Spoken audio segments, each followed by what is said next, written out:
Hello, fellow risk takers, and welcome to my worst investment ever. Stories of loss to keep you winning. In our community, we know that to win in investing, you must take risk, but to win big, you've got to reduce it. Ladies and gentlemen, I'm on a mission to help 1 million people reduce risk in their lives. And that mission has led me to create the Become a Better Investor community. In the community, you get access to the tools you need to create, grow, and protect your wealth. You can also join our weekly live sessions. And most importantly, you get access to the risk reduction lessons I've learned from more than 600 guests. Just go to myworstinvestmentever.com right now to claim your spot. Fellow risk takers, this is your worst podcast host, Andrew Stotz from A Stotz Academy. And I'm here with featured guest, Craig Handley. Craig, are you ready to join the mission?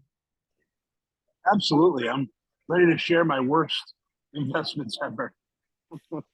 It's through the worst we get to the best. All right, I'm going to introduce you to the audience. And ladies and gentlemen, I would like you to sit down and relax for a moment because I want to walk you through this somewhat exceptional life that Craig has lived. And I'm going to read it out as if I'm telling a story. Craig Handley is an author of a best-selling book called Hired to Quit. He is a musician, writing music for artists all over the world. He is a bit of a comedian who has done stand-up comedy on Broadway in New York City. Craig also moonlights as CEO of his company, Listen Trust, named #1 in business products and services on Inc. magazine's 500 and 5,000 list. That company does $150 million in sales for their clients and answers hundreds of thousands of customer service lead generation calls. Listen Trust employs close to 1,000 awesome people, and Craig now runs a social media company called Social Close that's gone from 0 to 600,000 in revenue in the past 60 days. Craig, ladies and gentlemen, Craig has cage dived with great white sharks and rappelled down Table Mountain in South Africa, driven the Baja 500 trail in Mexico, and hiked through the jungles of Malaysia. In Iceland, he snowmobiled across a live volcano, swam in the Blue Lagoon, and dove in the famed Silfra Fissure, the only dive site in the world where your dive is in the crack between two continental plates. We're glad those didn't squeeze together at that time. He is also the 85th civilian in the world ever to jump out of a plane from over 32,000 feet. Out of respect, mosquitoes just do not bite this man. Craig hung out on Nectar Island with Richard Branson, met Ringo Starr, and bumped into Paul McCartney before security escorted him back to his table while trying to get a selfie. And in Calgary, he had a scarf blessed while meeting the Dalai Lama, which he has since, unfortunately, misplaced, but not the good vibes that it gave him. He has partied with Akon, Snoop Dogg, and many other celebrities who asked him for his autograph because they thought he starred in Vikings or Game of Thrones, or he did not correct their thinking on that. And for the listeners out there, Craig's got a massive beard that he's supporting. Whew, there's a lot of stuff. He served 5 years in the U.S. Army. He's studied voice and piano in college. He's written hundreds of songs, from rap to pop to ballads, all kinds of stuff. I think, Craig, I got to stop there. What an exceptional life. Take a minute and tell us about the unique value that you bring to this wonderful world. You know, as I get a little bit older and wiser, I realize there's things I'm good at, but there's things I'm passionate about, and probably in the 1%. I think I'm a really gifted songwriter. I think that's my biggest passion, and I think I'm a pretty good marketer. I think I'm in the 1% on coming up with creativity and ways to help brands grow and create more revenue. So I happen to surround myself with people who are who are experts in a lot of other things. So that way I can focus on those two things. It doesn't mean I can't do operations or some of these other things, but I try to stick to what I love at this point in my life. And there's a lesson right there, ladies and gentlemen. What can you do? And let's say that, between the top 1 and 10%, even just being in the top 10% is amazing. And as you get older, you'll move into the top 1%. What is the thing that you can do, ladies and gentlemen, that's in that top 1 to 10%?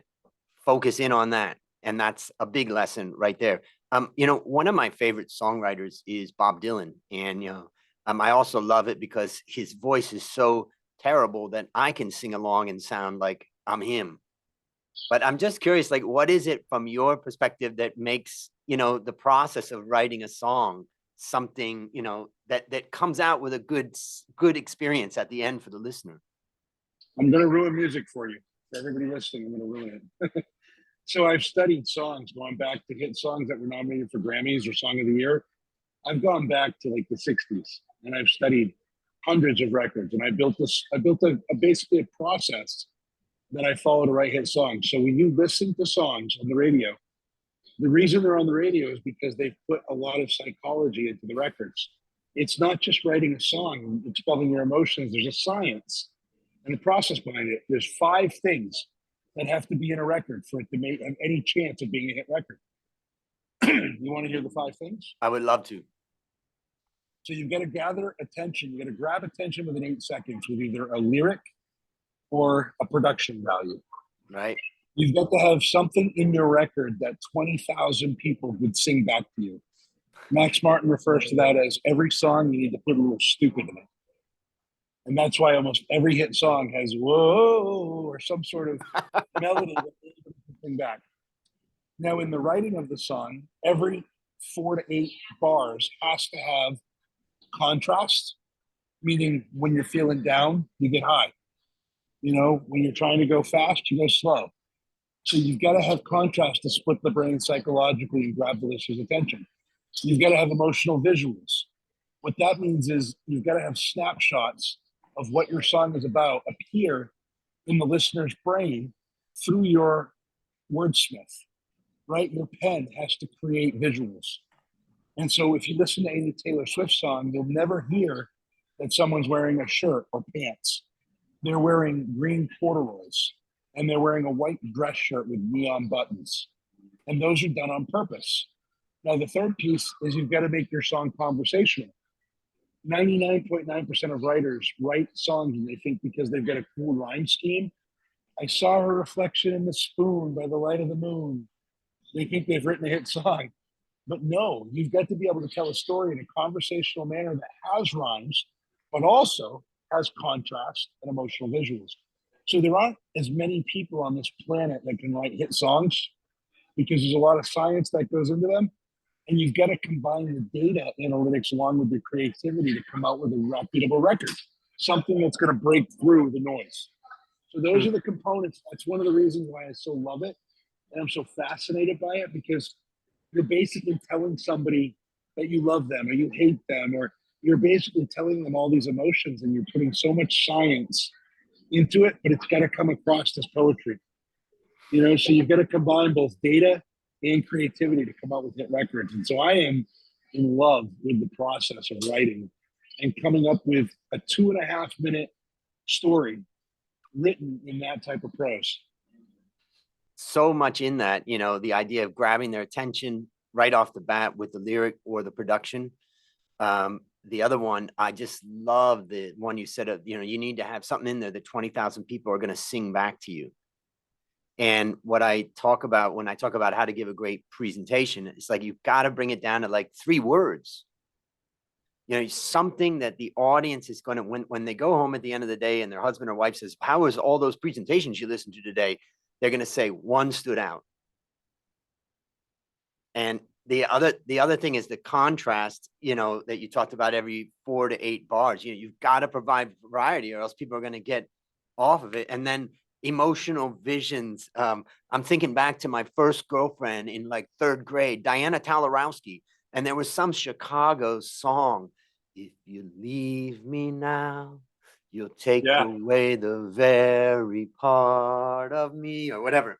And it's just like, I connected that with her, never forgot it. I sing it back every time I hear that song. But you also know the next lyric is, ooh, oh, baby, please don't go. But you get a little bit of stupid in that song, right? That's amazing.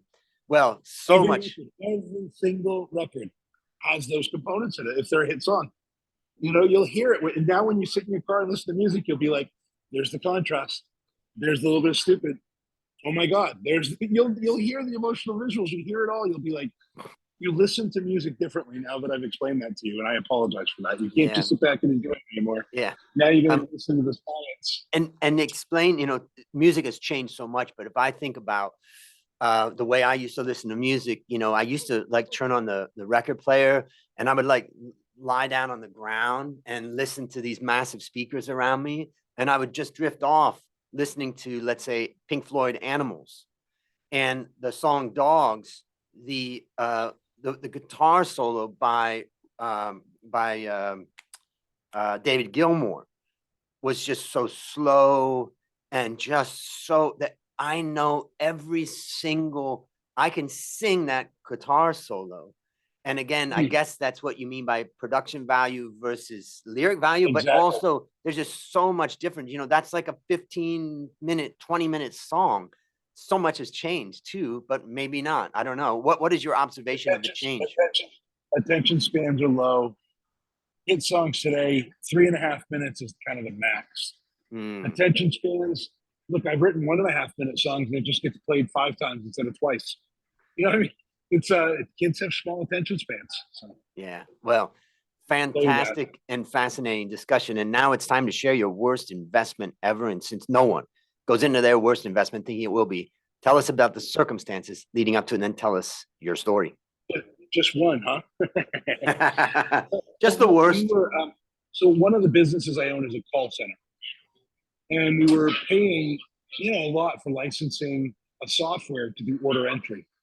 And so we thought we could invest and build our own order entry platform. So we hired a team of people to build this software. And we had 5 people, I think, building it full time. And we were probably paying each of them around $70,000 a year. Well, these programmers told us that we needed to have this certain platform or this certain piece of software to integrate with the stuff they were building. And it was an end of year, December. We had a lot of extra cash. And they were like, well, it's normally this much, but if you pay for it today for $300 and something thousand, $330,000 for the year, then we will, it was actually like $500,000, but they were going to discount it to $330 if we paid it all. So literally on December 27th, we put trying to reduce our taxable income things. We're thinking it could be a good value. And our programming team insisted that this was the thing we needed to finish our own platform. And we were going to save $1 million a year by not having to pay for outside services and outside platform. So we bit the bullet and we paid the $330,000. To this day, now that was 14 years ago or 13 years ago, whatever. To this day, nobody has ever logged into that $330,000 platform. Nobody integrated it. Nobody did anything with that software. We didn't have one person use it. Not one person tried to get it. And then, of course, the kicker to all this is our software team never developed a product that we could actually use. So not only did we invest in $300,000 in that product, but we also invested in 5 salaries equal to another $350,000. So we basically put almost $1 million into building our own software that never ended up producing anything. And was there a particular day that you can remember, like, we just lost all of this and it's a like, I can't listen to these programmers anymore and I just can't take it anymore? It was probably, like October of the next year, when they had 10 months to finish everything off. And we kept looking at what they were building and there was nothing that we thought was usable. And we were just like, you know what? We got to cut bait on this. I think, you pay them for 2 years. So we are talking like $1 million and right. And we had nothing. And so I was like, enough. Yeah. Maybe we're not in the software business, right? Maybe that's not what we're supposed to be doing. And how would you describe the lessons that you learned from this? I think that, maybe we should have hired people who had done it before. Maybe we hired the wrong people to build it out. I think that maybe we should have paid licensing fees for the software as opposed to buying it on an annual basis the way we did, because then when people logged in, we would have paid for it, as opposed to just dumping $330,000 in one go. A lot of lessons, you have to learn what business you're in too. You got to look, as an artist, I've learned that I'm a songwriter. Now I can sing. I'm in the top 10% of singers. I'm a good singer. People like to listen to me sing. When I'm in a karaoke bar, I win. But I'm not Justin Bieber. I'm not Beyonce. So I had to learn that I am a better writer than I am a singer. And so I had to focus on the niche of being the writer as opposed to doing all these other things that I could be doing in music. And I think the same thing holds true in businesses. If you're a company doing X, don't try to be a company doing everything else. Unless you think you're going to be successful at it and you know how you're going to be successful, just take some time and think through those things. So I think that was the big lesson. Right. And since then we've never tried to be a software company since then. Maybe I'll share a couple things I take away from that story. The first thing is my lesson in the last, I don't know, let's say 10 years is software ain't what it appears to be. And I've come to the conclusion that, we're not in a tech revolution. It is not happening. The only way that software gets done right is when you throw hundreds of developers like Facebook and Google and others can do, and then see who comes out with something and then break them out into a little group and then start. And then the second thing is no software should be developed without reading the book, this great book, The Lean Startup, that talks about iterating the software with the customer and developing a minimum viable product. And because software ain't what it appears to be, you must pay as you go, iterate with a minimum amount of features, and then develop over time. And even then, you're going to probably change 5 different programmers internally, externally, all that stuff. So my lesson from listening to you, but also from my own experiences, when I hear we're going to develop an app or software, I go back in time to that show, Danger, Danger, Danger, Danger. What was that show? UFO. Danger Will Robinson. Danger Will Robinson. Yeah, exactly. Anything you would add to that? They redid that show on Netflix recently. It's good. Yeah. Anything you would add to that? No, I think those are the lessons, it's just, look, we've lost a lot of money over the years in other areas too, Yeah. Another way that we look, I had 2 guys working for me for 14 years in my call center. And we had a client that we had signed a contract with at a certain rate. They went behind our backs and undercut our rate and took the business from us, $1.2 million in business. And then during the pandemic, when agents weren't punching in, they literally used my employees to staff it. Oh. And so I was paying the salaries and payroll and government taxes and benefits for all these employees that were servicing my account, but they were servicing it under their brand. And I didn't know because of the pandemic. So is that a bad investment? It's not really a bad investment, but it's something you can learn from as far as looking at points of failure. During the pandemic, I have kind of not paid as much attention to the finances and things like that. There were some key components that I wasn't paying attention to, like my payroll percentage, which is supposed to be 54% and was sitting at 80% every month because they were using my employees. And so, there's a lot of things you can learn from that is regardless of whether I'm retired from my call center or not, as the owner, I still have a responsibility, a fiduciary responsibility to look at the business at least once a month, or if I'm not going to look at it, I should have sold it, and I'm selling it now, but it took me 8 months to fix it, as far as turning it back around so that it was profitable again. There's a lot of lessons that you learn in the school of hard knocks. As a finance guy, I want to highlight a meta lesson here for the listeners and the viewers. And that is, many years ago when I was a young guy, I remember coming across a study where they were trying to analyze what ratios were the best predictors of future success for a company. And I thought, well, profitability, net profit margin, whatever, all these different measures, return on equity. And the measure that was the best predictor of success was revenue growth. And what that told me is revenue is your shield to your mistakes.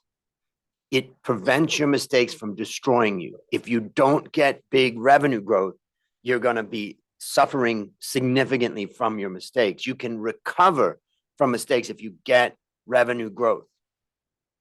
And that was the advantage that we had in the business, is because we had one of our best revenue years in 16 years. Of course, we didn't focus on the outgoing cash, but it was easy because we maintained the revenue into this year. And then I brought my payroll back to 54%, which literally saved $2 million. Yep. So I was able to get my payroll under control with the revenue. And once I was able to save the $2 million extra dollars that were going towards other payroll, we ended up, this year we're already at 1.2 million in profit. Yep. But last year I just wasn't watching that particular metric, and it hurt me. So there's so many stories of being in business for 20 years, that I've learned over the years, and the things I wish I knew that I know now. Well, you did say another. Here's the downfall. Now my brain works so well that it doesn't want to stop. Like at night, I'm lying in bed and I'm like, I take more notes from 12 a.m. to 3 a.m. than probably most people take all year. I'm like, my brain just won't stop. Singing a curse. I know that feeling. I was up at 3 a.m. thinking about all the things I wanted to get done today that are exciting. One last thing, I want to just make a comment of something that you said, and that is to review your financials, once a month. And I always say basically to anybody in business, whether it's their own business or startup, that the most important thing is to get on time and accurate financial statements from your accountants. No matter what they say, you don't need to close the books every month, you do it every quarter, do it every year, whatever. That's all crap. Get the financial statements on time and accurate every single month. That's already a feat that demonstrates that you have some structure in your business. And then sit down either alone or with your team and review that every single month. And if you do that, you will prevent, even if you know nothing about it, when you look at it every single month, you're going to start to know. And when you do that and they're on time and accurate, you are going to be able to make better decisions about your business. So that's one thing that you hinted to, and I just wanted to reinforce. Yeah, great point. Yep. So based upon what you learned from this story and what you continue to learn, let's go back in time to that moment when they were like, oh, we're going to give you a big discount. It's end of the year. What one action would you recommend our listeners take to avoid suffering the same fate? Man, I go back to that decision and think to myself, look, I tried to trust my team. And maybe I should have done things differently as far as the way they were compensated, or maybe I would have compensated them less on salary and more on a bonus and getting things finished.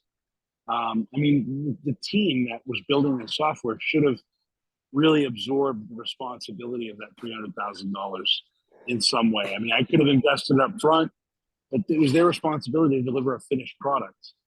So, maybe I would have done things differently in how I incentivized my team to help use that software. Maybe I would have I just didn't have the expertise, to make that decision. Yep. They said they needed it. I trusted them and I didn't know. So maybe I should have gotten somebody as an advisor. I think a lot of people don't like to ask for help. And I think that one of the things that you should do in your business is ask for help when you're not sure. I should have had another programmer that I was friends with in my other masterminds do an interview as to why they needed it. And maybe he would have stopped me from buying it. That's golden advice for everybody out there. You're in the middle of some sort of decision, big decisions in your life. Find a trusted independent person, a third party that you trust, and that also has some knowledge in the area. I have a friend of ours for one of my businesses. We had a challenge in our factory, and he knew all about enterprise resource planning and all this software. And we asked him, hey, could you sit down with us for just, a coffee and let's just get your advice on it. And we went through all of these things and, all these problems we were facing. And he just looked at us like, wait a minute, what's the problem? And we said, okay, this is the problem, accounting. Then he said, fix the problem. Stop thinking about solving every problem. Stop thinking about enterprise resource planning, software, and all this stuff. You've identified your problem, fix it. And we're like, thanks. Okay, that got us really straight, really fast. So reach out for help. For everybody listening and viewing this, reach out for help. Let me ask you, what's a resource that you'd recommend of your own or any others for our listeners? As far as a book or things like that, look, I wrote a book called Hired to Quit. Yep. I think it's a great book for culture. You know, if you want to build a perfect culture within your organization, I literally started training my employees to quit and go after their own dreams. That was helpful. It Right. lowered my turnover, but my employees all want to work for Listen Trust because I care about what they want. And so that's, of course, as far as a book goes. I know I also always like to recommend Matthew Kelly's book, The Dream Manager. And I think that's a really powerful book for people as well. Right. And the subtitle for Hired to Quit is, well, the total title is Hired to Quit, Inspired to Stay. How focusing on employees' dreams built an exceptional culture and unbreakable company. And I'll have the links to that in the show notes. Last question. What's your number one goal for the next 12 months? You know, it's kind of funny. I'm building my marketing company that I built by accident. And that's growing like crazy. So my goal on that business is to grow it to over 2.5 million over the next 12 months. And then on the musical side, you know, because I do write a lot of hit songs, I want to win my Grammy, you know, in the next 12 months, maybe the next 14. If I don't get it by February, I'll need till the next February because they only win Grammys once every year. But the next one's in February, so maybe I'll get it done by February. But I know I'll get it done by the following February. Well, we look forward to celebrating that with you. And fun. That's exciting. So listeners, there you have it. Another story of loss to keep you winning. If you haven't yet joined the Become a Better Investor community, just go to myworstinvestmentever.com right now to claim your spot. As we conclude, Craig, I want to thank you again for joining our mission. And on behalf of A Stotz Academy, I hereby award you alumni status for turning your worst investment ever into your best teaching moment. Do you have any parting words for the audience? I guess the only parting words I have, the parting advice would be to understand the matrix of life is to look at everybody that's working around you and to help them with their goals and to really be unselfish and give before you take, and to be a person of faith who believes that when you help others, the universe will come back around and help you. And so in my life, I've done that all my life. So in my phone, I have about 7,000 phone numbers. I would say I have close to 1,000 millionaires and maybe 12 billionaires because I believed in them when they were 20. One of the kids is a billionaire. We sat down at our first dinner together and we both ordered the water and the bread. You know, you don't know who's going to make it. So treat everybody around you. Believe in people's ability to dream, you know, believe in other people. And if you're there for them when they're not a big deal, they'll be there for you when they are. So that's my parting advice. Fantastic. And that's a wrap on another great story to help us create, grow, and protect our wealth. Fellow risk takers, let's celebrate that today we added one more person to our mission to help 1 million people reduce risk in their lives. This is your worst podcast host, Andrew Stotz, saying, I'll see you on the upside.